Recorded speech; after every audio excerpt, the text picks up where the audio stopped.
18-19 വയസ്സുള്ള ഒരു യുവ വിദ്യാർത്ഥിയാണ്. അപ്പോൾ നമ്മുടെ മുസ്ലിം പറഞ്ഞ മനസ്സിൽ ഈ സാറിൻ്റെ വീട്ടുകാരാണ് എനിക്ക് കൗതുകം ഉണർത്തിയത്. ഉലകം തറ, ലോകം തറയാക്കിയവൻ, ലോകം തട്ടകമാക്കിയവൻ എന്നുള്ളതാണ് എൻ്റെ മനസ്സിൽ പെട്ടെന്ന് പതിഞ്ഞത്. ലോകമേ തറവാടെന്നുള്ള വാക്യം കേട്ടിട്ടുണ്ട്. അപ്പോൾ ഇതും അതിന് സമാനമാണ്. ഈ ലോകത്തെ മുഴുവൻ തൻ്റെ തട്ടകമാക്കിയ കവിയാണ് ഉലകം സാർ എന്ന് എനിക്ക് വ്യക്തമായത് വളരെയേറെ വർഷങ്ങൾക്ക് ശേഷമാണ്. പിന്നെ വലിയ കോട്ടയം ഓർത്തഡോക്സ് സെമിനാരിയിൽ ഞാൻ ജോലി ചെയ്ത സമയത്താണ് സാറുമായിട്ട് കൂടുതൽ എടുക്കുന്നത്. എത്രയോ പ്രാവശ്യം വന്ന് സാറിൻ്റെ അധരങ്ങളിൽ നിന്ന് ക്രിസ്തുഗാഥയുടെ ആ ലാവണ്യം ഞാൻ നേരിട്ട് അനുഭവിച്ചിട്ടുണ്ട്. വിദ്യാർത്ഥികളോട് പാടി കേൾപ്പിച്ചിട്ടുണ്ട്. ഇപ്പോഴും അദ്ദേഹം പ്രസന്നവദനാണ്. പ്രസാദത്തിൻ്റെ ഒരു അടയാളം. എന്തെങ്കിലും സംശയമുള്ളത് എന്നെ വിളിച്ചാലും മതി. ഞാൻ മലയാള ഭാഷ ഇപ്പോഴും പഠിച്ചുകൊണ്ടിരിക്കുന്ന ഒരു വ്യക്തി എന്നുള്ളതിലേക്ക് സാറിൻ്റെ ലേഖനങ്ങളാണ് ഞാൻ ആശ്രയിക്കുന്നത്. സാറൊരു വൈയാകരണനല്ല. വ്യാകരണന്മാരുടെ കാർക്കശ്യമില്ല. നല്ലവണ്ണം വ്യാകരണവും ഭാഷയും അറിയാമെങ്കിലും മലയാള ഭാഷ ഒരു ജീവന ഭാഷയാണ്. അത് വളർന്നുകൊണ്ടിരിക്കുകയാണ്. അതുകൊണ്ട് വാക്കുകളും വാക്യങ്ങളും ഒക്കെ വൈയാകരണന്മാരുടെ വളരെ പരുഷമായ ആ ചട്ടക്കൂട്ടിൽ മാത്രം ഒതുക്കരുത് എന്ന് വളരെ പുരോഗമന ചിന്തയോടെ ഭാഷ രചിക്കുന്നയാളാണ്. അതുകൊണ്ട് വളരെയേറെ സന്തോഷമുണ്ട്. സാറിൻ്റെ ഈ വലിയ സുദിനത്തിൽ സാർ സുഭാഷിതം വളരെയേറെ വർഷങ്ങൾ ഓൾ ഇന്ത്യ റേഡിയോയിൽ പറഞ്ഞയാളാണ്. ഒരു സുഭാഷകനാണ്. സാറിൻ്റെ രചനകളും സാറിൻ്റെ ഭാഷണവും എത്രയേറെയാണ് നമ്മെ സന്തോഷിപ്പിക്കുന്നത്. ഞാൻ പ്രത്യേകിച്ച് എടുത്തു പറയേണ്ടതില്ല. കഴിഞ്ഞ ദിവസം കൃഷ്ണഗാഥയെക്കുറിച്ച് ആശാനങ്ങൾ എഴുതിയ ഒരു ലേഖനം വായിച്ച നല്ല ലേഖനമാണ്.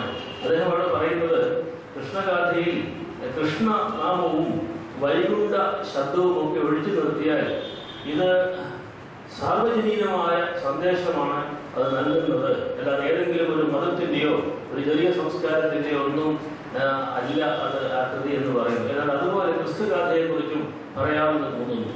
സ്വാഭാവികമായും ക്രിസ്തുവിൻ്റെ പേര് എല്ലായിടത്തും വരും. ക്രിസ്തുവിനോട് ബന്ധപ്പെട്ട സംഭവങ്ങളുടെ വർണ്ണനയുണ്ട്, പേരുകളുണ്ട്. പക്ഷെ ക്രിസ്തുഗാഥ സാർവജനീനമായ ഒരു സന്ദേശമാണ് നൽകുന്നത് എന്ന് തീർത്തും നമുക്ക് പറയാം. അതുകൊണ്ട് സാറിൻ്റെ കവിത്വം, സാറിൻ്റെ ക്രാന്തദർശിത്വം ഇവിടെ പലരും ഒരുപക്ഷെ സൂചിപ്പിച്ചതുപോലെ ഒരു ക്രിസ്തീയ സഭയിലോ ഒരു മതത്തിലോ മാത്രം ഒതുങ്ങുന്നില്ല എന്നുള്ളത് വളരെ വ്യക്തമാണ്. ഈ സ്ഥലം നമ്മുടെ ജേക്കബിൻ്റെ ഈ സീരി എന്ന് പറയുന്ന ഒരു ഇക്യുമെനിക്കൽ സ്ഥലമാണ്. ഇക്യുമെനിസത്തിന് വിപുലമായ അർത്ഥം അത് മതത്തിൻ്റെയും മറ്റ് സമുചിതമായ പല മതിലുകളുടെയും അപ്പുറത്തേക്ക് പോകുന്ന ഒന്നാണ്. അതുകൊണ്ട് ഇവിടെ തന്നെ ഫൗണ്ടേഷൻ്റെ പ്രവർത്തനം നടക്കും. ഇവിടെ വെച്ച് നാം സാറിനെ ആദരിക്കുന്നു എന്നുള്ളതും വളരെ വളരെ സന്തോഷകരമായ ഒരു കാര്യമാണ്. ഈ അവസരത്തിൽ മതഗ്രന്ഥങ്ങളും സാഹിത്യ ഗ്രന്ഥങ്ങളുമാണ് ലോകത്തിലെ ഏറ്റവും അധികം തർജ്ജമ ചെയ്യപ്പെടുന്നതെന്ന് നമുക്കറിയാം. അതിൻ്റെ പ്രധാനപ്പെട്ട കാരണം അത് ഏതെങ്കിലും സംസ്കാരത്തിൽ നിന്നോ ഏതെങ്കിലും പ്രത്യേക ഭാഷയിൽ നിന്ന് വരുന്നതാണെങ്കിലും അതിൻ്റെ സാർവലൗകികമായ സംവേദനക്ഷമതയാണ്. സാറിൻ്റെ കൃഷ്ണഗാഥയ്ക്കും സാറിൻ്റെ കൃതികൾക്കും അത് വളരെ വളരെ ചേരുന്നതാണ് എന്ന് വളരെ ബോധ്യത്തോടുകൂടി ഞാൻ പറയുന്നു. ഈ അവസരത്തിൽ സാറിനെ സാദരപൂർവ്വം നമിച്ചുകൊണ്ട് എൻ്റെ എളിയ വാക്കുകൾ അവസാനിപ്പിക്കുന്നു. സുഹൃത്തുക്കളെ, എനിക്ക് പറയാനുള്ളത് ഒരു വ്യത്യസ്തമായ കാര്യമാണ്. 48 വയസ്സുള്ള ഒരു ചെറുപ്പക്കാരനെ പിടിച്ചു കെട്ടി ഇവിടെ കൊണ്ട് ഇരുത്തി 84 വയസ്സ് ആരോപിച്ച് ഇത്രയും നേരം എല്ലാവരും അദ്ദേഹത്തിന് ആശംസകൾ അർപ്പിച്ചു. ഈ വയസ്സറിയിക്കൽ ചടങ്ങിനെ അതിശക്തമായി എതിർക്കുന്ന ഒരു സാഹിത്യകാരൻ മലയാളത്തിലുണ്ടായിരുന്നു. അത് മറ്റാരുമല്ല, ഉലകം സാറിൻ്റെ നാടായ വൈക്കത്ത് നിന്ന് ബേപ്പൂരിലേക്ക് കുടിയേറിയ വൈക്കം മുഹമ്മദ് ബഷീർ. അദ്ദേഹത്തിന് ഈ വയസ്സ് ചോദിക്കുമ്പോൾ കടാകേറും. അത്ര ദേഷ്യമാണ് ഈ വയസ്സായി എന്ന് പറയുന്നത്. അത് വയസ്സറിയിക്കാനേ പാടില്ല. അതാണ് അദ്ദേഹത്തിൻ്റെ തത്വം. ഒരിക്കൽ ബേപ്പൂരിൽ ഞാൻ ചെല്ലുമ്പോൾ അദ്ദേഹം പതിവ് മരച്ചുവട്ടിലിരുന്ന് തിരക്കിട്ട് എന്ന് എഴുതിക്കൊണ്ടിരിക്കുകയാണ്. അപ്പൊ വിശ്വസാഹിത്യം വല്ലതും കാഴ്ചയായിരിക്കും എന്ന് വിചാരിച്ച് ഞാൻ അപ്പുറത്തൊരു കസേരയിൽ പോയി ശബ്ദമൊന്നും ഉണ്ടാക്കാതിരുന്നു. കുറേ നേരം ഇരുന്നപ്പോൾ എന്നെ ഒന്ന് തലപൊക്കി നോക്കി. അപ്പൊ ഞാൻ ആ കിട്ടിയ അവസരത്തിൽ ചോദിച്ചു, വിശ്വസാഹിത്യം കാച്ചുവാണോ എന്ന് ചോദിച്ചപ്പോൾ മിണ്ടരുത്, വേണമെങ്കിൽ അല്പം സുലൈമാനി കുടിച്ചോ എന്ന് പറഞ്ഞ് ഫാസ്റ്റ് കൂടി കാണിച്ചു. കുറച്ചു നേരം കഴിഞ്ഞപ്പം ഞാൻ ചോദിച്ചു, എന്നെ എഴുതുന്നത് പ്രേമലേഖനം എന്ന് പറഞ്ഞു. ബഷീറിന്റെ പ്രസിദ്ധമായ പ്രേമലേഖനമല്ല, ഇത് വേറെ പ്രേമലേഖനം. അപ്പൊ ഞാൻ ചോദിച്ചത് ആർക്കാണ്? അത് കൊച്ചു പെൺപിള്ളാർക്ക്. അപ്പൊ ഞാൻ ചോദിച്ചു, ഈ മുതുക്കനാണോ പ്രേമലേഖനം എഴുതുന്നത്? അപ്പോഴാണ് എന്നോട് ചോദിച്ചത്, ആർക്കാ വയസ്സായത്? എനിക്ക് 17 വയസ്സേ ഉള്ളൂ, പക്ഷെ എൻ്റെ ശരീരത്തിന് 200 വയസ്സുണ്ട്. ഇതാണ് ബഷീർ വയസ്സിനെ കാണുന്ന കാഴ്ച. അപ്പോ ഇവിടെ ബഷീറിനെ കൊണ്ടതിൽ വേറൊരു കാര്യം കൂടിയുണ്ട്. ഈ ഇരിക്കുന്ന ഉലകന്തർ സാറിനും വൈക്കം മുഹമ്മദ് ബഷീറിനും തമ്മിൽ അഭേദ്യമായ ഒരു ബന്ധം കൂടിയുണ്ട്. ബഷീറിന്റെ ഒരു പുസ്തകത്തിന് അവതാരി എഴുതിയ ആളാണ് ഉലകന്തർ സാർ. എംപിപ്പോൾ എന്ന പുസ്തകം. അപ്പോ പിന്നെ അവർ രണ്ടുപേരും വൈക്കംകാരാണ്. അത് മാത്രമല്ല, ഇവർ രണ്ടുപേരും അപ്രിയകരമായ സത്യം മർമ്മത്തിൽ പൊതിഞ്ഞ് അവതരിപ്പിക്കാൻ ഇവർ രണ്ടുപേരും ഒരുപോലെ സമർത്ഥരാണ്. ഈ കാരണങ്ങൾ കൊണ്ടാണ് ഞാൻ ബഷീറിനെ ഒന്ന് ഓർമ്മിച്ചത്. എനിക്ക് ഉലകന്തർ സാറിന് ഇപ്പോഴും ഞാൻ പറയുന്നു, ഉലകന്തർ സാറിന് 84 വയസ്സായിട്ടില്ല. അഥവാ ആയിട്ടുണ്ടെങ്കിൽ അത് കലണ്ടറിലാണ്. അദ്ദേഹത്തിന് 48 വയസ്സേ ഉള്ളൂ. ദൈവത്തെ ഓർത്ത് അദ്ദേഹത്തെ വയസ്സനാക്കി ഒരു മൂലയ്ക്ക് ഇരുത്താൻ ആരും ശ്രമിക്കരുത്. കാരണം അദ്ദേഹത്തിൽ നിന്ന് ഇനിയും എന്തൊക്കെയോ വരാനിരിക്കുന്നതേ ഉള്ളൂ. ഇപ്പോൾ അപൂർവമായി ചില ലേഖനങ്ങൾ അദ്ദേഹം എഴുതുമ്പോൾ അത് വായിക്കുമ്പോൾ എനിക്ക് തോന്നാറുള്ളത് അതിൽ വലിയ നിധി അറയാണ്. ഒരുപാട് ആശയങ്ങളും ഒക്കെ അദ്ദേഹത്തിന്റെ കയ്യിലുണ്ട്. അത് അവതരിപ്പിക്കാൻ പറ്റിയ ഒന്നാം തരം ഭാഷയുണ്ട്. ഭാഷയുടെ ഏറ്റവും വലിയ സൗകുമാര്യം എന്ന് പറയുന്നത് റീഡബിൾ ആകുക, വായിക്കബിൾ ആകുക എന്നതാണ്. പല ആളുകൾ എഴുതുന്ന മഹത്തായ പല കാര്യങ്ങളും നമുക്ക് വായിച്ചാൽ മനസ്സിലാകില്ല, വായിക്കാൻ പറ്റിയല്ല, വായിക്കാൻ നമുക്ക് കൂട്ടുവായിട്ട്. ഇതല്ല ശുദ്ധമായ മലയാളം. ശ്രേഷ്ഠ മലയാളം എന്നൊരു പദവി മലയാളത്തിൽ ലഭിച്ചെങ്കിൽ അത് ചുമ്മാ ലഭിച്ചതൊന്നുമല്ല. ഉലകന്തർ സാറിന്റെ ക്രിസ്തുഗാഥ പോലെയുള്ള കൃതികൾ ചെയ്ത സംഭാവനയാണ്. ക്രിസ്തുഗാഥ ആദ്യത്തെ പതിപ്പിറങ്ങിയപ്പോൾ അതിന്റെ ഒരു കോപ്പി സാർ എനിക്ക് ഫോട്ടോഗ്രാഫി ചെയ്ത് തന്നു. അന്ന് മുതൽ ഞാൻ ആലോചിക്കുന്ന ഒരു കാര്യമുണ്ട്. ഇതിവിടെ തിരുമേനി അത് പറയുകയും ചെയ്തു. എന്തുകൊണ്ട് ക്രിസ്തുഗാഥ ഇങ്ങനെ ഒതുങ്ങിപ്പോയി? ക്രിസ്തുഗാഥ വാസ്തവത്തിൽ ദൈവശാസ്ത്ര വിദ്യാർത്ഥികൾക്ക് ടെക്സ്റ്റ് ബുക്കായോ ഇനി അതല്ലെങ്കിൽ അഡീഷണൽ റീഡിങ്ങിനുള്ള ഉപരിവായനയ്ക്കുള്ള ഒരു പുസ്തകമാണെങ്കിലും എന്തുകൊണ്ട് ക്രിസ്തീയ സഭകളെല്ലാം, അതിലെ അവാന്തര വിഭാഗങ്ങളെ കുറിച്ചൊന്നും എനിക്കറിയില്ല, എല്ലാ സഭകളും ഒരുപോലെ തിയോളജിക്കൽ വിദ്യാർത്ഥികൾക്ക് ഈ പുസ്തകം എന്തുകൊണ്ട് ഒരു പാഠപുസ്തകമാക്കി കൊടുക്കുന്നില്ല? ഇതിന്റെ ഗുണം രണ്ടാണ്. ഒന്ന്, ക്രിസ്തുദേവനെ അവരുടെ ബൈബിളിൽ നിന്ന് അറിയുന്നതിൽ കൂടുതൽ അടുത്തറിയും, ഹൃദയത്തോട് ചേർത്തറിയും. രണ്ട്, മലയാള ഭാഷയുടെ സൗന്ദര്യം എന്താണെന്ന് അവർക്ക് മനസ്സിലാകും. പിന്നെ ഒന്നുകൂടിയുണ്ട്, കാവ്യ ശാഖയോട് കാവ്യാനുശീലനം എന്ന നല്ല ഒരു ശീലം ഉണ്ടാകാനും സാധിക്കും. അപ്പോ ക്രിസ്തുഗാഥ അങ്ങനെ ആവേണ്ടതാണ്. 40-ലേറെ കൃതികൾ എഴുതിയ ഉലകന്തർ സാറിന്റെ 3 പുസ്തകങ്ങൾ 3 യൂണിവേഴ്സിറ്റിയിൽ പാഠപുസ്തകങ്ങളായിരുന്നു. അപ്പൊ അദ്ദേഹത്തിന്റെ പുസ്തകം പാഠമുണ്ടെന്ന് അതിനെക്കുറിച്ച് ആലോചിക്കാനൊന്നുമില്ല, ഒരു സംശയമില്ല. അതിനുള്ള പൂർണ്ണമായ യോഗ്യതയുള്ള കൃതികളാണ് അദ്ദേഹത്തിന്, ക്രിസ്തുഗാഥ പ്രത്യേകിച്ചു. അപ്പോ എനിക്ക് ഒറ്റ കാര്യം പറയാനുള്ളൂ, ഉലകന്തർ സാറിന്റെ സംഭാവനകൾ ഇനിയും വരാനിരിക്കുന്നതേ ഉള്ളൂ. അത് എങ്ങനെ പുറത്ത് കണ്ടുവരണം എന്ന് ചോദിച്ചാൽ നമ്മുടെ മാധ്യമങ്ങളാണ് അതിന് നേതൃത്വം കൊടുക്കുന്നത്. ഇപ്പൊ മാതൃഭൂമിയുണ്ട്, മലയാളമുണ്ട്, കലാഭൂമിയുണ്ട്, ഭാഷാഭൂഷണിയുണ്ട്. ഇവർക്കൊക്കെ അദ്ദേഹത്തോട് ആവശ്യപ്പെടാതെ തന്നെ എഴുതി കൊടുക്കുകയെന്ന് പറഞ്ഞാൽ അദ്ദേഹത്തെ കുറിച്ച് ആലോചിക്കുക. നേരെ മറിച്ച് ഇന്ന വിഷയത്തിലൊരു സാധനം അല്ലെങ്കിൽ സാറിന് തോന്നുന്ന ഒരു വിഷയം എഴുതി തരാൻ പറഞ്ഞാൽ അദ്ദേഹം നിരന്തരം ഇനിയും എഴുതും. അവയെല്ലാം പുസ്തകങ്ങളായി വരും. അങ്ങനെ ഉലകം തറയുടെ ഇപ്പൊ ഇവിടെ ഒരാൾ പറഞ്ഞ് അച്ഛൻ പറഞ്ഞ ഉലകത്തെ തറയാക്കുന്ന ആ തറയിൽ ചവിട്ടി നിൽക്കുന്ന അദ്ദേഹത്തിന് 48 വയസ്സിന്റെ ആയുരാരോഗ്യങ്ങൾ ആശംസിച്ചുകൊണ്ട് നിർത്തുന്നു. നമസ്കാരം. ശ്രീ ഗോപി കൊടുങ്ങല്ലൂർ സാറിനെ ആശംസാ പ്രസംഗത്തിനായി ക്ഷണിക്കുന്നു.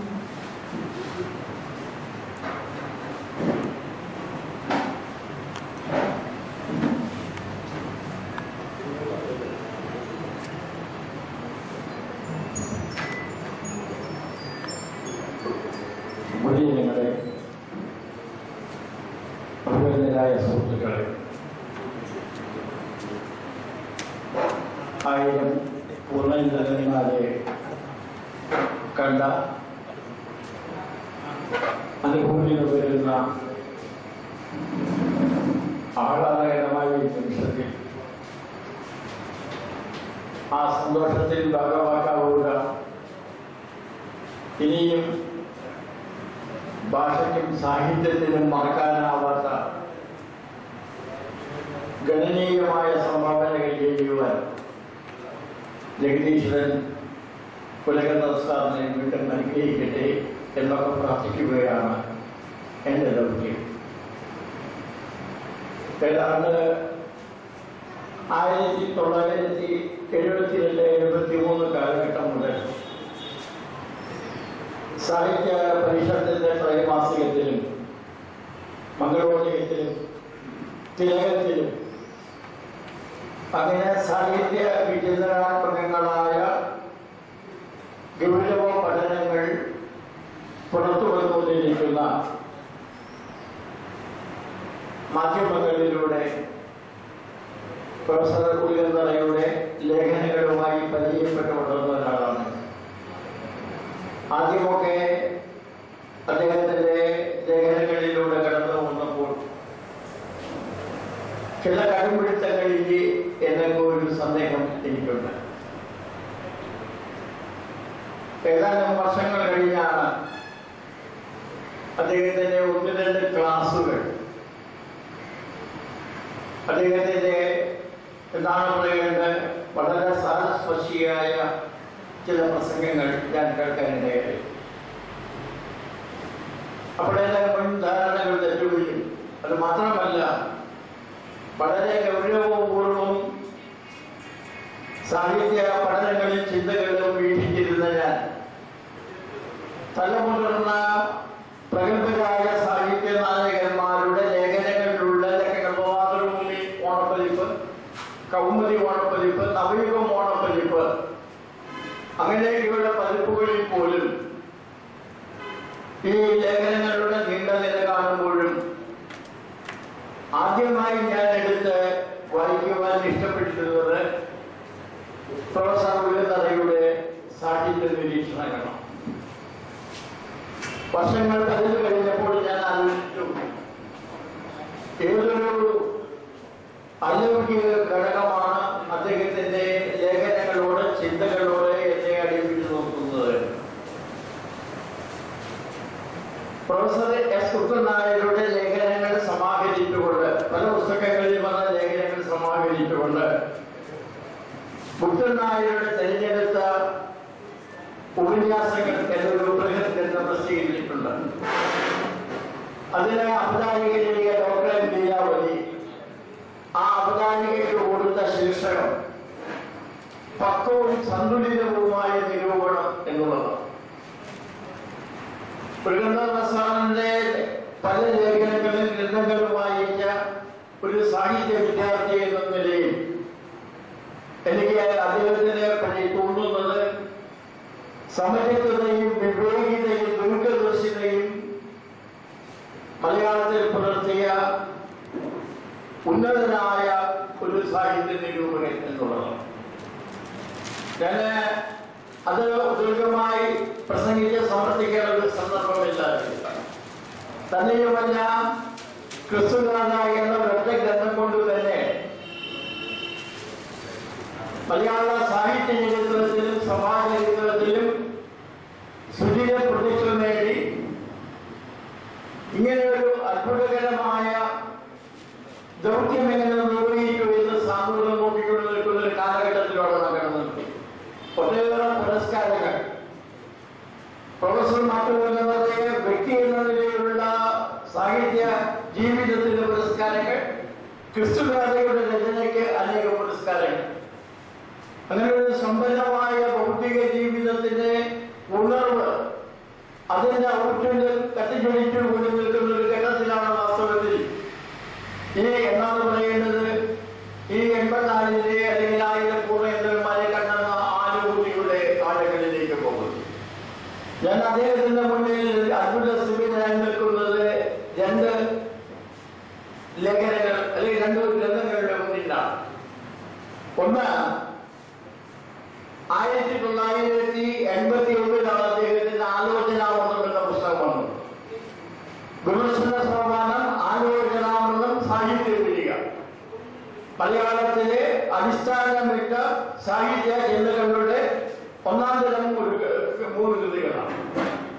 വിവിധ സർവകലാശാലകളിൽ പാഠപുസ്തകമായി വരികയും ചെയ്തു.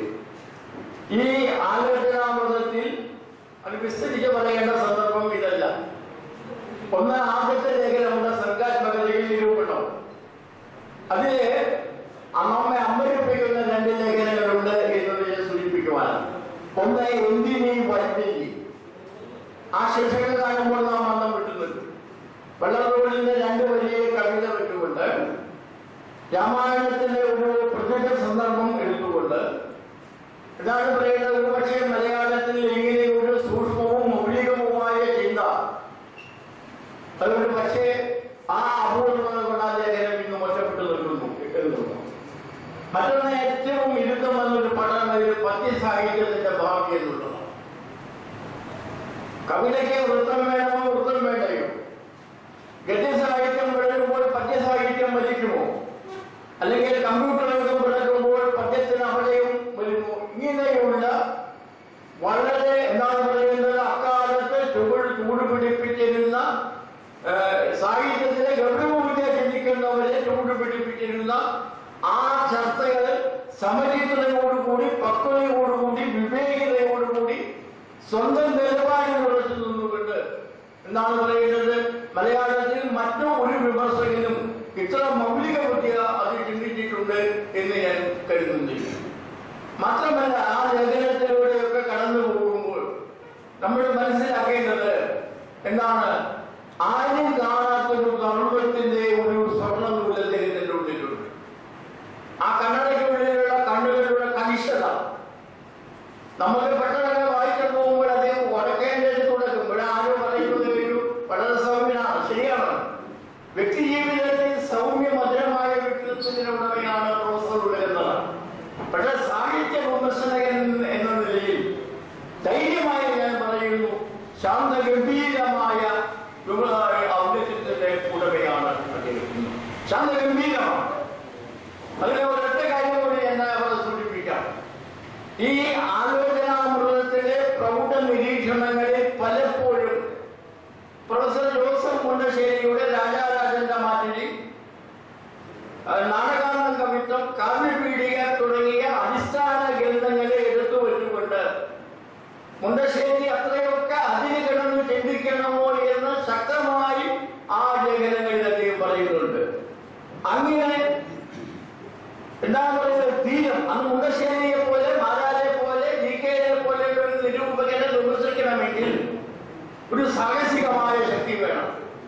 ആ തരത്തിൽ മുണ്ടശ്ശേരിയുടെ എന്താ പറയുക കുറെ കൂടി എഴുത്തുകാരൻ കൂടുതലല്ലേ എന്ന് തോന്നിപ്പിക്കുന്ന വിധത്തിലുള്ള വ്യക്തമായ സ്ഥലങ്ങളിൽ കാഴ്ചപ്പാടുകൾ അവതരിപ്പിക്കുന്ന ആ പുസ്തകം, അതിന്റെ അവതാരിക എഴുതുന്നത് പ്രൊഫസർ മുണ്ടശ്ശേരിയാണ്. അതാണ് വ്യത്യാസം. താൻ ആരെ എതിർക്കുമ്പോൾ തന്നെ നിലപാടുകൾ അവലംബിക്കും, തന്നെ നിലപാടുകൾ സ്പഷ്ടമാക്കുകയും ചെയ്തിട്ട് ഏതൊന്നിനെ എതിർക്കുന്നു വായിക്കൂ, അഭിപ്രായം പറയൂ എന്ന് പറഞ്ഞു കൊടുക്കും. അദ്ദേഹത്തിൽ പറയുന്നത് ചെറിയ കാര്യം, വലിയ ആവേശമൊന്നുമില്ല. അദ്ദേഹം പറയുന്നത് ദീർഘകാലം ജീവിക്കുകയും കൂടുതൽ വായിക്കുകയും അങ്ങനെ എന്നാണ് പറയുന്നത്, കൃതികളുമായി നിതാന്തമായി അഭിനയിക്കുന്ന ഒരാൾക്ക് മാത്രമേ എന്താണ് സാഹിത്യത്തിൽ സല്ലാപം നടത്തുവാനും സാഹിത്യത്തിൽ ക്ലീശയല്ലാത്ത ചിന്താന്തങ്ങൾ അവതരിപ്പിക്കാനും കഴിയും. ഞാൻ വാസ്തവത്തിൽ പുലകന്തള സാറിന്റെ മുന്നിൽ വിസ്മയഭരിതനായി നിൽക്കുന്നത് 1986 അദ്ദേഹം എഴുതിയ ഒരു ലേഖനം വായിച്ചേക്കും. അത് നവകേരള പബ്ലിഷിംഗ് ഹൗസ് കോഴിക്കോട്, അവര് സാഹിത്യ സമൂഹം എന്നൊക്കെ പറയുന്നവര് വളരെ എണ്ണപ്പെട്ട പേരുടെ ലേഖനങ്ങൾ ഒരുക്കൊണ്ടൊരു പുസ്തകം പറയും.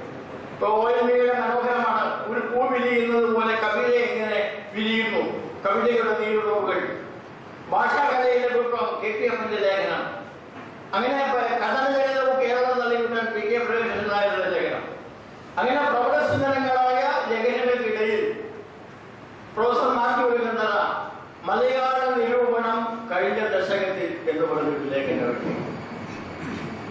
ഞാൻ പറയുന്നത്, ഇന്നത്തെ പല വിമർശകരും, ഇന്നത്തെ പല കോളേജ് അധ്യാപകരും, അല്ലെങ്കിൽ ഭാഷയോട് വളരെ ഗൗരവമായി പ്രതികരിക്കുവാൻ സജ്ജമായിരിക്കുന്ന ആളുകൾ 3 വട്ടം ആ ലേഖനം വായിക്കണം എന്നുള്ളത്. 1974 മുതൽ 84 വരെയുള്ള ഒരു ദശകം എടുത്തുകൊണ്ട് ഇതൊന്നും വിശദീകരിക്കേണ്ട സന്ദർഭമാണ്. ആ കാലഘട്ടങ്ങളിൽ എന്താണ് നിരൂപണ രംഗത്ത് ഉണ്ടായ, എന്നാണ് പറയുന്നത്, ആഴത്തിനേക്കാൾ കൂടുതൽ പരപ്പ്, പരപ്പാണ് ഉണ്ടായത്. എന്തുകൊണ്ട് ഈ പരപ്പിലേക്ക് ഞാൻ പോയി? എന്തുകൊണ്ട് മൂല്യബോധത്തിൽ നിന്ന് മൂല്യനിരാസനത്തിലേക്ക് വന്നു? സോഷ്യോളജിക്കൽ ക്രിറ്റിസിസം എന്ന് പറഞ്ഞതുകൊണ്ട് നമ്മുടെ കണ്ണ് എന്താ പറയുന്നത് മഞ്ഞളിപ്പിക്കുന്ന അവസ്ഥ എന്താണ്? എന്തുകൊണ്ട് മനോരോഗത്തിൽ അധിഷ്ഠിതമായ വിധത്തിൽ നമ്മുടെ സാഹിത്യകാരന്മാർ കഥാപാത്രങ്ങളെ സൃഷ്ടിക്കുകയും അങ്ങനെ ഒരു വൈകല്യത്തിന്റെ ഒരു തലങ്ങളിലേക്ക് നമ്മുടെ ചിന്താധാരയും ഇങ്ങനെ സർഗാത്മകവും വിമർശനാത്മകവുമായ വളരെ വ്യക്തമായ നിലപാടുകൾ വെച്ചുകൊണ്ട് വിമർശനത്തിനുണ്ടായ കൃതികളല്ല. ഇപ്പോ എന്താണ് പറയുക, KPM-ന്റെ കൃതി വെച്ചുകൊണ്ടാണ് അതിനെ ഒരു പ്രത്യേകമായ പഠനം. ഇപ്പൊ നരേന്ദ്ര പ്രസാദിന്റെ ഭാഗവതം മറന്നു,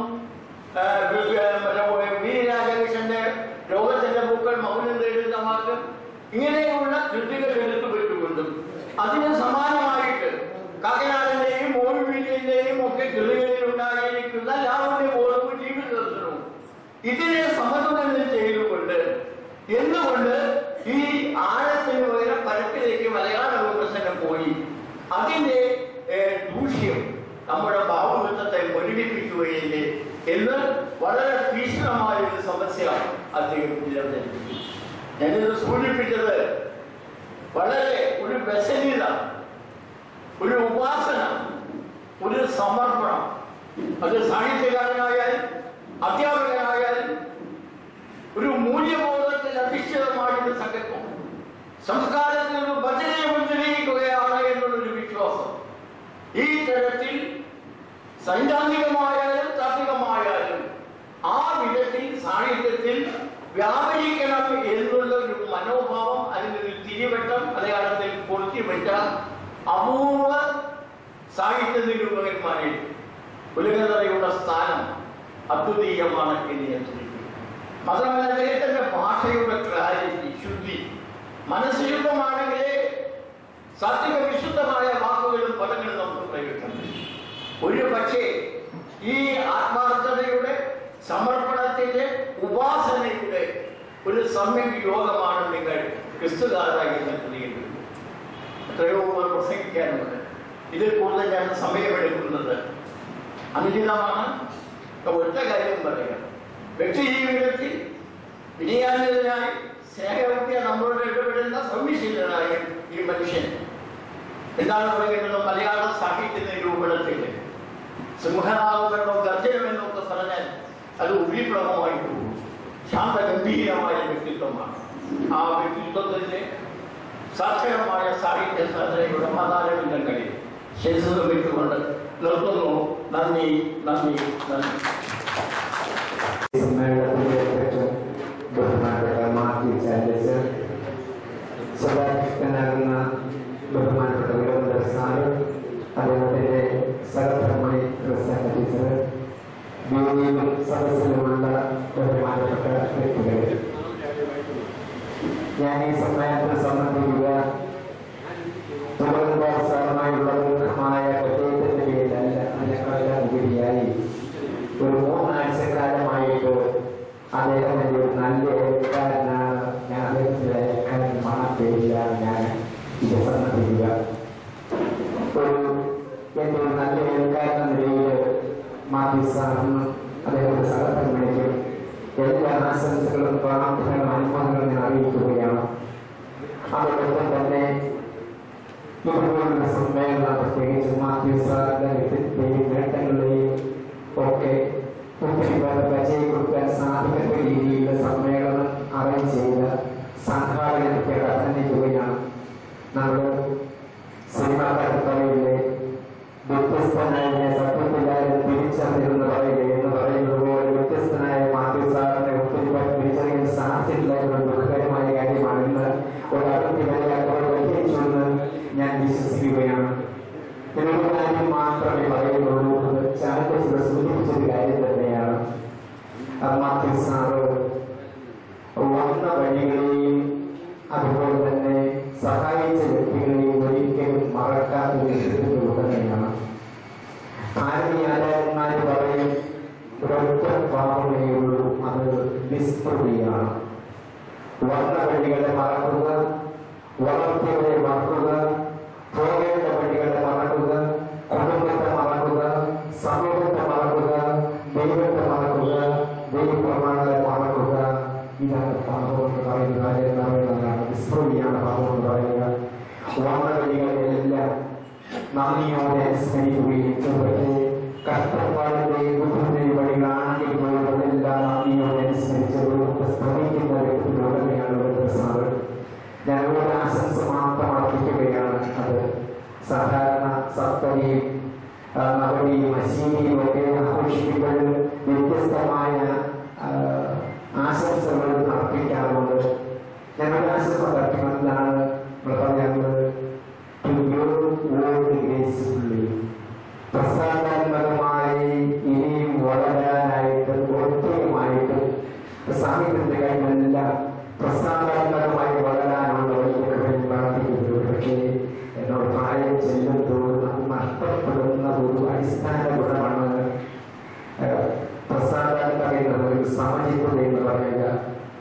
സമചിത്തതയോടെ പ്രസ്ഥാനാത്മകതയോടെ ഇനിയും ബൗദ്ധികമായ ഒരു കുറവ് കൂടാതെ വളരെ ഷാർപ്പായിട്ട് ഈ സമൂഹത്തിന് സാഹിത്യ രംഗത്ത് അതുപോലെ വിശ്വാസ രംഗത്ത് എല്ലാം വലിയ നന്മകൾ പ്രദാനം ചെയ്യാനായിട്ട് സാധിക്കുന്ന പ്രാർത്ഥന ആശംസിക്കുന്നു. ഒരിക്കൽ കൂടി ബഹുമാനപ്പെട്ട മാത്യു സാറിനും അല്ലെങ്കിൽ സഹധർമ്മിണിക്കും എൻ്റെ നല്ല അയൽക്കാരായവർക്ക് ഒരു അയൽക്കാരനിടയിൽ ഒരിക്കൽ കൂടി എൻ്റെ ആശംസ പ്രാർത്ഥനകളും അഭിനന്ദിച്ചുകൊണ്ട് എനിക്ക് പറഞ്ഞു സാധിക്കുന്നു. 47 വർഷക്കാലത്തെ അടുത്ത വ്യക്തിയുണ്ട് സാധിക്കാറുണ്ട്. ആ കാര്യങ്ങൾ പറഞ്ഞാൽ ഞാൻ വീട്ടിലിരിക്കാത്ത കാരണം എല്ലാവരും നമ്മളത് ആശംസിച്ചുകൊണ്ട് സദാഭിഷേകത്തിൽ നമ്മളത് ആശംസിച്ചുകൊണ്ട് എൻ്റെ വാക്കിനെ ഉപസംഹരിക്കുന്നു. എനിക്ക് നമസ്കാരം. യോഗാധ്യക്ഷൻ ബഹുമാനപ്പെട്ട ചാനലച്ചൻ, ശതാഭിഷിക്തനായിരുന്ന ഉലകേന്ദ്ര സാർ, അദ്ദേഹത്തിന്റെ പ്രിയപ്പെട്ട പത്നി ശ്യാമ ടീച്ചർ, വേദിയിലും സദസ്സിലും ഇരിക്കുന്ന വിശിഷ്ട വ്യക്തികൾ, ഉലകേന്ദ്ര സാറിന്റെ മിക്കവാറും എല്ലാ കൃതികളും ഞാൻ വായിച്ചിട്ടുണ്ട്. ലോകപ്രസിദ്ധമായ എല്ലാ കൃതികളും ജീവിതാനുഭവത്തിന്റെ വെളിച്ചത്തിൽ എഴുതപ്പെട്ടുള്ളവയാണ്. ഉലകേന്ദ്ര സാറിന്റെ കൃതികളും ജീവിതാനുഭവം തുടിക്കുന്ന അഗാധമായ പാണ്ഡിത്യമുള്ള ലളിതമായ ശൈലിയും അർപ്പണബോധത്തോടെ ലക്ഷ്യബോധത്തോടുകൂടി എഴുതപ്പെട്ടുള്ളവയാണ്. എത്ര ഗഹനമായ ആശയങ്ങളും വളരെ ലളിതസുന്ദരമായ ഭാഷയിൽ സാധാരണക്കാരന് മനസ്സിലാകുന്ന ഭാഷയിൽ എഴുതാനുള്ള കഴിവാണ് ഉലകേന്ദ്ര സാറിനെ വായനക്കാർക്ക് പ്രിയങ്കരനാക്കി തീർക്കുന്നത്. ഒരു ചെറിയ കാര്യം കൂടി സൂചിപ്പിച്ചുകൂടി ആ നിർത്തിയുള്ള വളരെ രൂക്ഷമായ നോട്ടങ്ങളും പിൻപിൽ നിന്നും മുൻപിൽ നിന്നുമൊക്കെ ആക്രമണങ്ങളും വരാൻ സാധ്യതയുള്ളതുകൊണ്ട് ഈ വൈകികളെ കൂടുതൽ സംസാരിക്കുന്നില്ല. എങ്കിലും 1-2 കാര്യങ്ങളെ ദുഃഖങ്ങൾ ഞാൻ പങ്കുവയ്ക്കുകയാണ്. ധാരാളം അവാർഡുകൾ ഉലകേന്ദ്ര സാറിന് കിട്ടിയിട്ടുണ്ടായെങ്കിലും ഇനിയും അദ്ദേഹത്തിന് ലഭിക്കേണ്ട അംഗീകാരം മലയാള സാഹിത്യം കൊടുത്തിട്ടില്ല എന്നുള്ളത് ദുഃഖകരമായ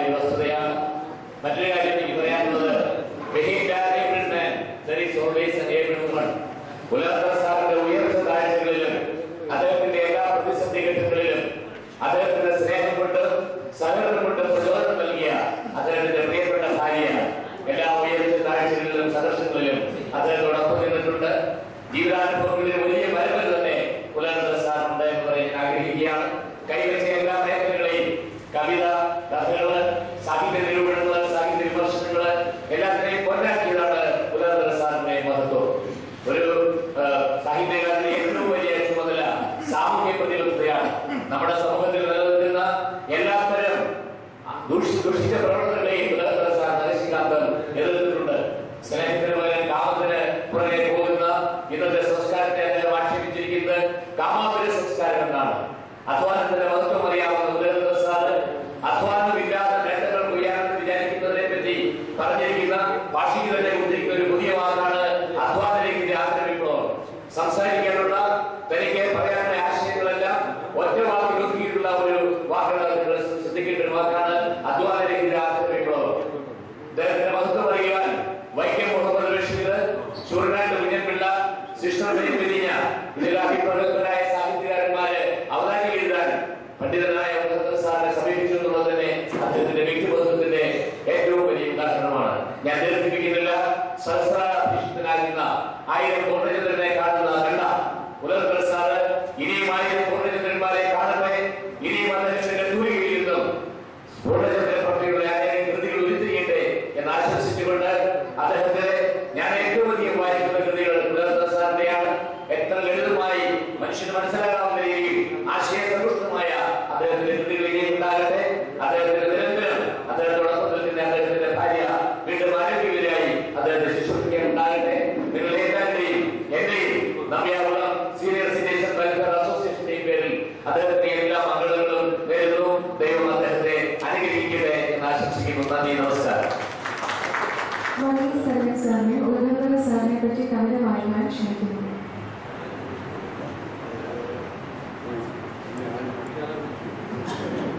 മറുപടി പ്രസംഗത്തിനായി പ്രൊഫസർ മാത്യു പുലർദര സാറിനെ വളരെയധികം ബഹുമാനത്തോടുകൂടി ക്ഷണിക്കുന്നു.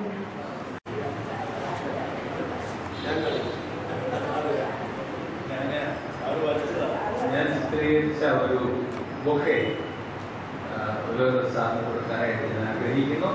ഞാൻ എൻ്റെ ഗുരുഭൂതനാണ് പുലർദര സാറ്. കവിതാരംഗത്ത് ഇവിടെ വന്ന് സാറിൻ്റെ ക്ലാസ്സിൽ ഒരു വർഷത്തോളം കവിതാ ക്ലാസ്സിൽ അറ്റൻഡ് ചെയ്തു.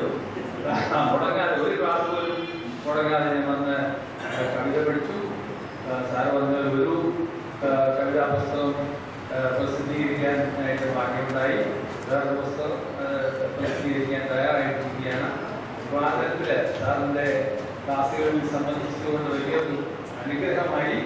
അതുകൊണ്ട് ഞാൻ സാറിന് ഞാൻ എൻ്റെ ഈ ബൊക്കെ കൊടുക്കുന്നു. സാറിന് എല്ലാ നന്മകളും കൊണ്ട് ഈ ബൊക്കെ സാറിന് സമ്മാനിക്കും.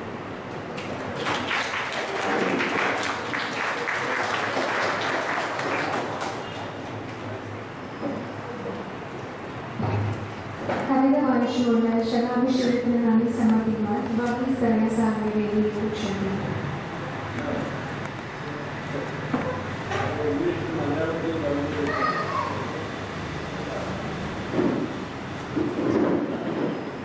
സമയപരിധി ഓർമ്മയുള്ളതുകൊണ്ട്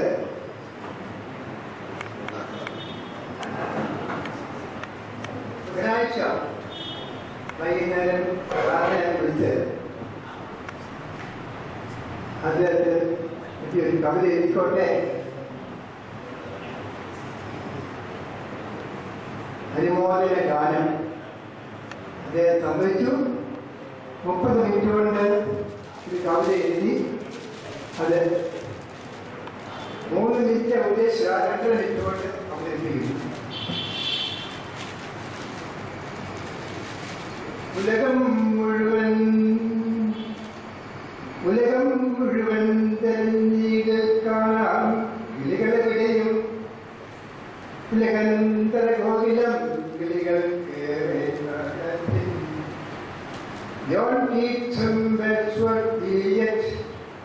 ആശാൻ നമ്മുടെ ഓഴന്തി ഉള്ളൂരും ചങ്ങമ്പുഴയും വല്ലത്തോൾ കാളിദാസൻ. ഇവരിൽ കാളിദാസൻ സംസ്കൃതകാവ്യഭാസുരൻ. കാളിദാസൻ പറഞ്ഞത് മരങ്ങൾ ചാടുന്ന പരാഗമത്തിനാൽ ഉയർന്നമിക്കുന്ന കനന്തവാക്കുവാൽ സമധ്യാൾ സജ്ജനമോ വിട അതിജയമാൻ സമൃദ്ധിയായ സജ്ജന മുറ്റമാന്നിര ഉലകന്തരയ്ക്കുതായ പ്രമാണമാം ഉജ്ജ്വല ശബ്ദ സുന്ദരൻ ഉലകന്തരവിയാന്യുതൻ ഉള്ളും പോലെ ശബ്ദാഖ്യൻ കാളിദാസന്റെ പ്രൗഢിയും ആഭാരം തീരയില്ല സംഭവമേതുമേ ലളിതമാനസൻ മഹാൻ പരിയാന്യുതൻ ഗുരു പുഞ്ചിരിയുള്ളിൽ തന്നെ ചിലപ്പോൾ സിംഹഗർജനം പറയാൻ കാര്യമുണ്ട്. വിരോധാഭാസം ചില കവിതകൾ അദ്ദേഹത്തിന് ഇഷ്ടപ്പെടാതെ വന്നാൽ കവിതാഭാസത്തോടാണ് സിംഹഗർജനം.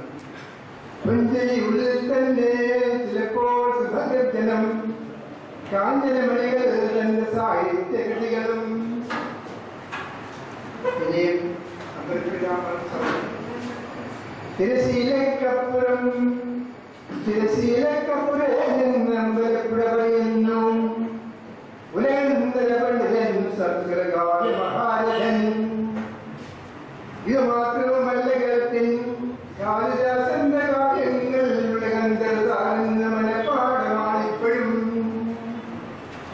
അതുമല്ല എത്രയോ വട്ടം സംശയങ്ങൾ തീർത്തതും ഇപ്പോൾ ഞാൻ അരൂപിയായി ഓട്ടിയിടുന്നതൊക്കെയും.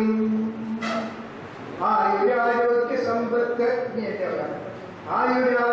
സമ്പത്ത് ഈ സദ്ഗുരുവിലേക്ക് ഞാൻ ആത്മാർത്ഥമായി നമുക്കെല്ലാം ഒരുമിച്ച് പ്രാർത്ഥിച്ചിടാം. 85 പടവുകൾ കയറി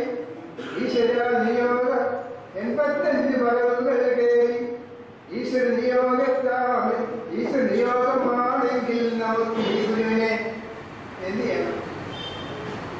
85 പടവുകൾ കയറി ഈശ്വര നിയോഗമാണെങ്കിൽ നമുക്ക് ഈ ഗുരുവിനെ കൊല്ലാതെ ചാതിരിച്ചിടാം.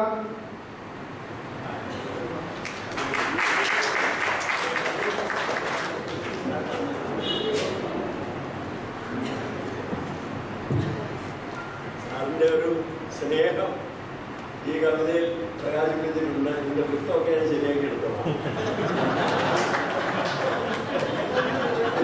ഇവിടെ ക്രിസ്തുഗാഥയുടെ വളരെ കുറച്ച് കോപ്പികൾ പുറത്ത് വെച്ചിട്ടുണ്ട്. അത്യാവശ്യമുള്ളവർക്ക് അത് വാങ്ങിച്ചു കൊണ്ടുപോകാം, വാങ്ങിക്കാം. ഒരു അതിൻ്റെ അനുസരിച്ചിരിക്കുന്ന വിലയിൽ 10 രൂപ കുറച്ച് കൊടുക്കാൻ ഞാൻ പറഞ്ഞിട്ടുണ്ട്. വളരെ കുറച്ച് കോപ്പികളെ കൊടുക്കും. പിന്നെ വേറെ ബൈബിൾ തിയോളജി സംബന്ധിച്ച ഒരു പുസ്തകം കൂടെയുണ്ട്.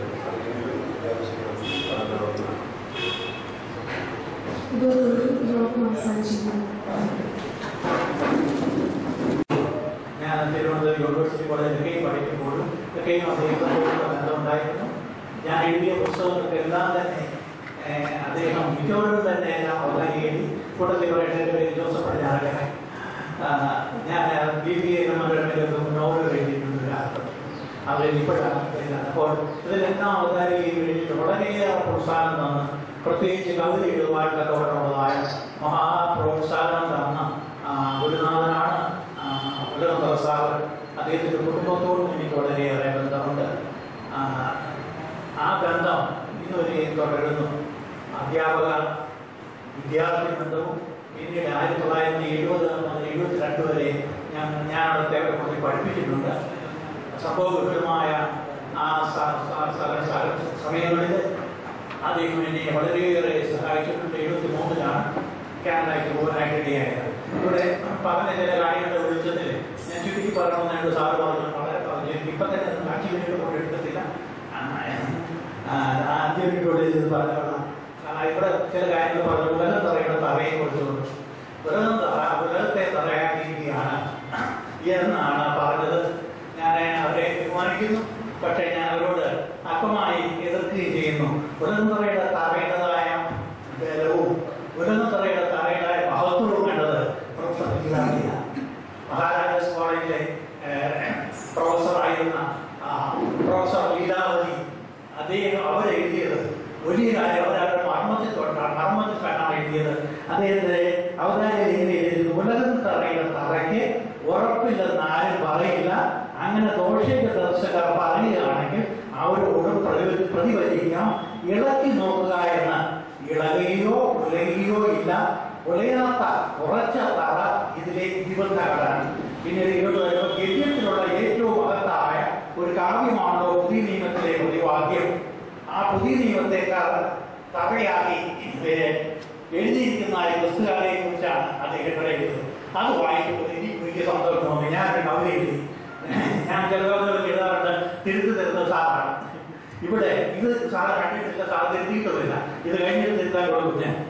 ഉലകം തറയുടെ വിധം ലീലാവതി സാറെഴുതിയ വിവരം എളിയോനാമീ ശിക്ഷയൊരുവൻ കുതുകമോടെ ഇങ്ങനെ പാടിയിടുന്നു. ലീലാവതി സാർ എഴുതിയ വിവരം. ഉലകം തറയുടെ വിധം ചെറുശ്ശേരിയുടെ ശേരിയിൽ കഷ്ണം പോലെന്നൊരു വിദ്വാൻ സരസമോടിങ്ങനെ ചെന്നപ്പോൾ പറഞ്ഞുവല്ലോ മറ്റൊരുവൻ, ഇളക്കി നോക്കണം എരിശേരി. ക്രിസ്തുഗാഥ പഠിച്ചിട്ടിങ്ങനെ ലീലാവതി സാർ എഴുതി. ലീലാവതി സാർ അവതാരികയിൽ കുറിച്ചു വെച്ചു. ശാശ്വതമായി ഉലകം തറയുടെ മഹിമ ഉറച്ചതല്ലി തറയുന്നാലും പറയുകയില്ലെന്നവരോടി. ഉറച്ചതല്ലി തറയുന്നാലും പറയുകയില്ലെന്നവരോടി. ഇളക്കി നോക്കൂ, ഉലച്ചു നോക്കൂ, ഇളകയില്ലേ ഈ കവിയുടെ സൗധം. ഇതെന്റെ പാട്ടയല്ല, ലീലാവതിയില്ല. ഉലച്ചു നോക്കൂ, ഉലയ്ക്കാൻ ചിലരുണ്ട്, ഇളക്കാൻ ചിലരുണ്ട്. അവരൊക്കെ നോക്കി ഇളക്കി നോക്കൂ, ഉലച്ചു നോക്കൂ, ഇളകയില്ലേ കവിയുടെ സൗധം. അതിന്റെ കാരണം എന്നറിയാമോ? ക്രിസ്തുഗാഥ മഞ്ഞരിതന്നിൽ സുവിശേഷത്തിൻ മലമുകളിൽ, ക്രിസ്തുഗാഥ മഞ്ഞരിതന്നിൽ സുവിശേഷത്തിൻ മലമുകളിൽ ഉറപ്പേറിപ്പാറയിൽ ഇങ്ങനെ ഉലകം തറയ ഉറപ്പിച്ചു. ഒരു പാറയിൽ അതേകൊണ്ട് ഉറപ്പിച്ചു. എന്നാ ആരാന്നറിയ പാറ? ക്രിസ്തു തന്നെ. ഈ പാറ ക്രിസ്തുഗാഥയാ. ക്രിസ്തുഗാഥയിൽ ക്രിസ്തു മാറ്റിയ ഗാഥയില്ല. കൃഷ്ണഗാഥയിൽ കൃഷ്ണൻ മാറ്റിയ ഗാഥയുണ്ട്. എന്നാൽ ക്രിസ്തുഗാഥയിൽ ക്രിസ്തു മാറ്റിയ ഗാഥയില്ല. ഈ പറഞ്ഞ യാതൊരുത്തരും മുമ്പോട്ടാകുകയില്ല. ക്രിസ്തു തന്നെ ഈ പാറ, ക്രിസ്തുവിന്റെ ഈ സൗധം, ക്രിസ്തുവിന്റെ ഈ സൗധം. ഈ പാറയിൽ എന്നും തറയാകും, ഈ പാറ എന്നും തറയാകും, മർത്യൻ നിത്യം ജീവിക്കും. ഈ പാറ എന്നും തറയാകും, മർത്യൻ നിത്യം ജീവിക്കും. എന്റെ ഉലകം ജീവിക്കും. എന്റെ ഉലകം ജീവിക്കാൻ പ്രാർത്ഥനയാണ്, അവന്റെ പ്രാർത്ഥനയാണ്. ബൈബിളിൽ രഹസ്യമുണ്ട്, എനിക്ക് ജീവിക്കുന്നത് ക്രിസ്തുവും മരിക്കുന്നത് രാഹുവും. കർത്താവിനെ കുറിച്ച് എന്തെങ്കിലും ഒരു വഴി എഴുതുന്നിടത്തോളം കാലം ഈ ഇളയായി എനിക്ക് എന്റെ പുസ്തകത്തിന്റെ അവതാരി എഴുതി തരാനായിട്ടുള്ള തിരിച്ച് കരുതലെടുത്താനും ആയുസുണ്ടെങ്കിൽ കർത്താവ് നമുക്ക് സാർ ജീവിക്കും. ടീച്ചറോടും എല്ലാവരോടും എന്റെ നന്ദി പറയുന്നു. Heavenly Father, I thank you for this opportunity. Bless my dear Honorable Sir, Lord Jesus. Oh, bless this family, Lord Jesus. I pray for all the children and grandchildren. Oh, bless each and every one of us, Lord Jesus. In the name of the Lord Jesus Christ. ഈ അവസരത്തിൽ എല്ലാവരോടും എന്റെ നന്ദി അറിയിച്ചുകൊണ്ട് ഞാൻ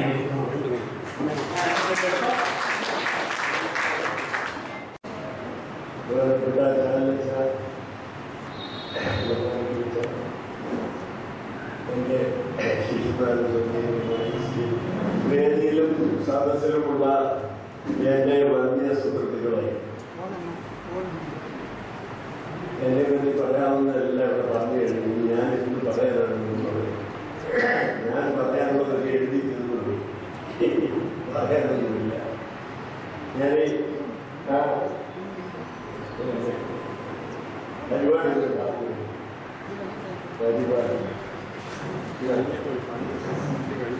ഇതിലെ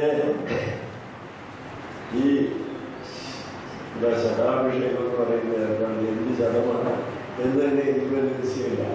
ഇത് കുത്തിയിളക്കിയാണ് ശ്രീമാൻ John കത്തരവ് അദ്ദേഹം ഒരു മോളിപ്പുറത്ത് ശതാഭിഷേകമായി ആഘോഷിക്കുന്നത്. അത് കഴിഞ്ഞ് ആ വിവരങ്ങളിൽ പോയി കഴിഞ്ഞപ്പോഴാണ് പിന്നെ കുറേ ഈസിയറുകളാണ് ശ്രീകുമാർ വർമ്മ, എൻ്റെ സുഹൃത്തുക്കളാണ് ഒരുതരം സ്വയംകൃത കമ്മിറ്റിയായിട്ടുണ്ട്. സ്വയംകൃത അനർത്ഥം എന്നൊക്കെ പറയും കമ്മിറ്റിയായിട്ട് അവരെ ഈ ഒരു ആഘോഷത്തിന് വേണ്ടി ഒരുങ്ങി പുറപ്പെട്ട് വളരെ ആത്മാർത്ഥമായിട്ടാണ് ഇത് ചെയ്തത്.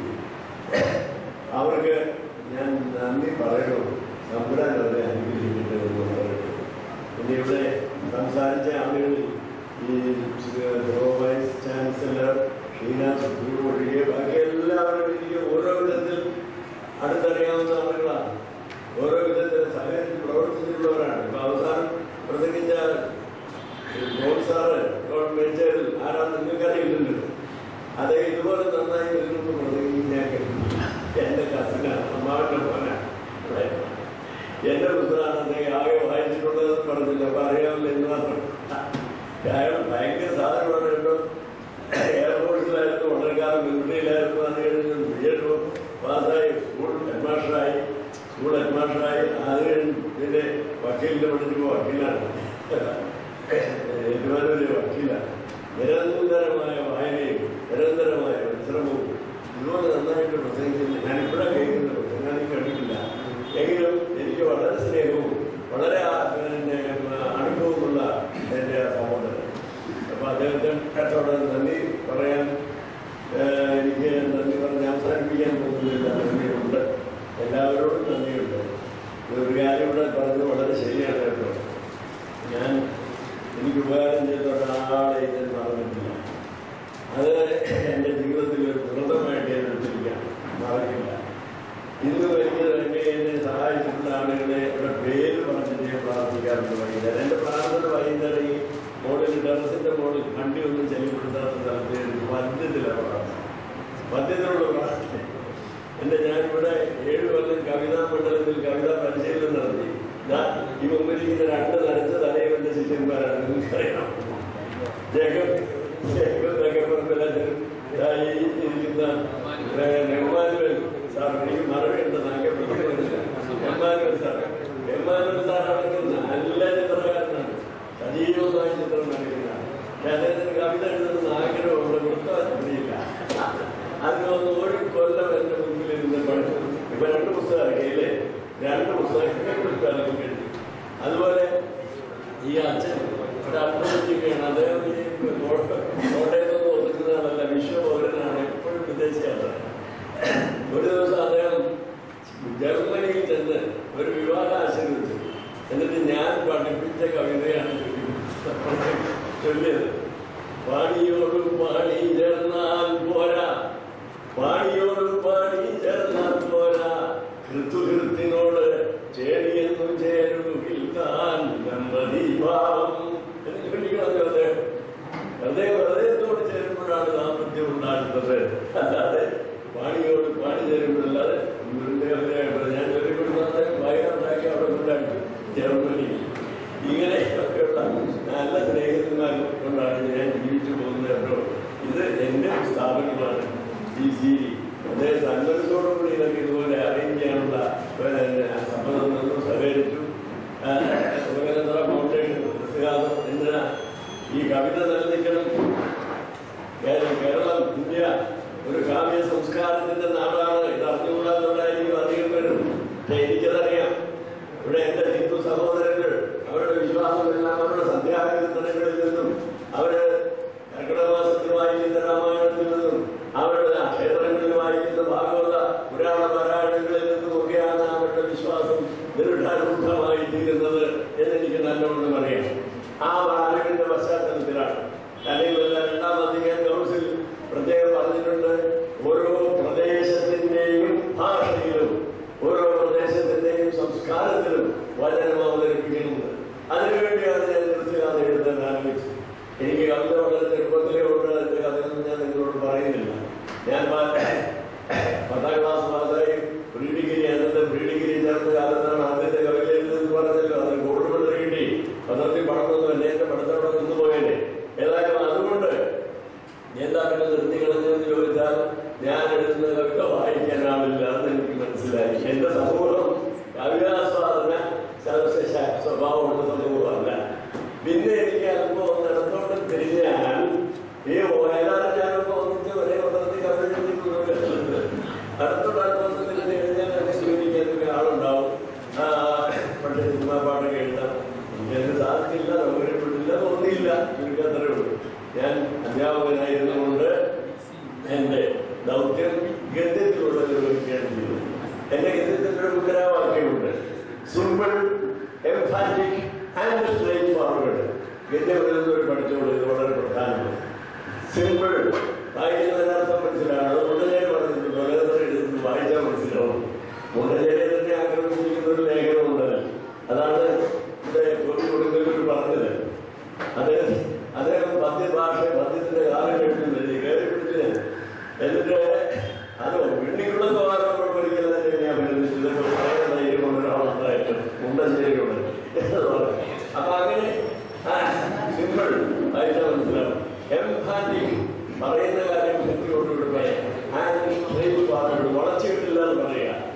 ഒന്നാം തരം ഗദ്യത്തിന്റെ ലക്ഷണമാണ്.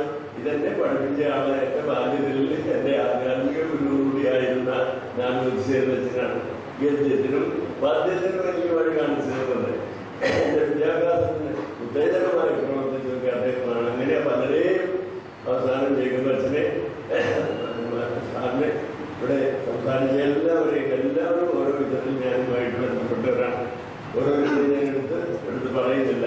എല്ലാവർക്കും നന്ദി എന്ന് മാത്രമല്ല, ഈ കൃത്യഗാഥയിൽ ഞാൻ തുടങ്ങി വെച്ച ആ ഒരു പ്രസ്ഥാനമുണ്ടല്ലോ, പദ്യ സാഹിത്യത്തോടുള്ള ഒരു ആഭിമുഖ്യം, അത് വളർത്തിയെടുക്കുന്നവരുടെ ശ്രമമുണ്ടാകണം ഞാൻ ആഗ്രഹിക്കുന്നു. ദൈവം അനുഗ്രഹിച്ചാൽ എനിക്ക് ഞാൻ നല്ലതൊക്കെ എഴുതിയേക്കും.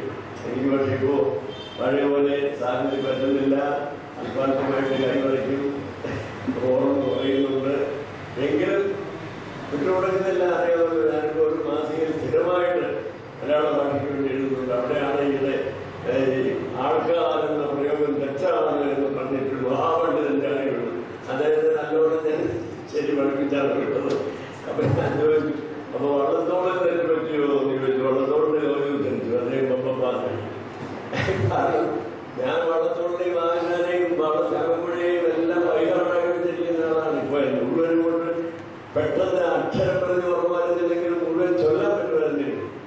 ഒരു കവിത ഒരു പ്രാവശ്യം വായിച്ച് കൊള്ളാമെന്ന് ഞാൻ ഒന്നുകൂടെ വായിക്കുമ്പോൾ മനസ്സിൽ അത് ഒട്ടിപ്പിടിക്കുന്ന എന്തോ ഒരു പ്രത്യേക അനുഗ്രഹം ഈശ്വരൻ തന്നിട്ടുണ്ടായിരുന്നു. പക്ഷെ അതൊക്കെ കുറഞ്ഞു വരികയാണ്. നിങ്ങൾ എനിക്ക് വേണ്ടി പ്രാർത്ഥിക്കണം. എനിക്ക് വേണ്ടി ഇങ്ങനെ ഒരു സമ്മേളനം സംഘടിപ്പിക്കുകയും ഈ സജ്ജീകരണങ്ങളൊക്കെ ചെയ്ത് എന്റെ സംഘാടകരോട് കോഴിമണലിൽ രാജാശ്രീ ശ്രീകുമാർ വർമ്മ, PC എറിയാട്, ഇങ്ങനെയുള്ള ഈ ബഹുമാനപ്പെട്ട അച്ഛൻ, ഈ ബഹുമാനപ്പെട്ട ആളുകളോടുള്ള എന്റെ നന്ദി ഞാനിവിടെ പ്രകാശിപ്പിക്കുന്നു. നന്ദി പറയുന്ന ജോലിയല്ല ഞാൻ ചെയ്യുന്നെങ്കിലും എനിക്കുള്ള നന്ദി ഞാൻ പ്രകാശിപ്പിക്കുന്നു. എൻ്റെ ഇരിക്കുന്ന ആളുകളിൽ ഭൂരിഭാഗം പേരും എൻ്റെ മിത്രങ്ങളാണ്. ഞാനുമായിട്ട് നേരിട്ട് ബന്ധപ്പെട്ടവരാണ്. എൻ്റെ ബന്ധുജനങ്ങളുണ്ട്, മക്കളുണ്ട്, മക്കളുണ്ട്, എല്ലാം ഉണ്ട്. അതുകൊണ്ട് ഞാൻ ആരെയും പ്രത്യേകം എടുത്ത് പറഞ്ഞ് നന്ദിയൊന്നും പറയുന്നില്ല. എല്ലാവർക്കും നന്ദി. സർവോപരി എന്നെ ഇങ്ങനെ ഒരു ഉപകരണമാക്കിയ ദൈവത്തിന് നന്ദി. നമസ്കാരം. സ്നേഹഭാരം നൽകാൻ അഡ്വക്കേറ്റ് BC ഇമാനുവൽ സ്വാമി